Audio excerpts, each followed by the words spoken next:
What do you think is the best form of advertising for newer Etsy stores? The best form of advertising for new Etsy stores is Etsy advertising, okay? So don't worry. I watched a very interesting interview the other day. You guys will be very interested by this, Caitlin Minimalist is the biggest store on the platform. I watched an interview with like one of the co-owners of it, right? It's a couple that owns it. Bear in mind, I will also mention that they do not fucking hand make bullshit, okay? They are sat in the office every single day. They have employees in fucking China making every single fucking thing. So Etsy's not a handmade platform. Etsy is a platform for unique items. It's not a handmade platform. Well, it means it can be handmade by fucking Chinese children, but they're not selling jewelry at that prices. I'm making enough money. I'm gonna say that for one. Okay, but back on topic.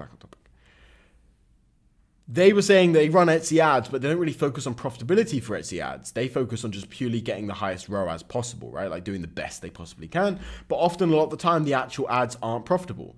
And basically that means that I was completely and utterly right, and the biggest Etsy store on the platform does exactly what I do. So run Etsy advertisements, focus on getting the lowest cost per purchase as humanly possible to give your store momentum, sales, and reviews, okay? The more sales and the more reviews you get, the more momentum you receive from Etsy, the more love you receive from Etsy.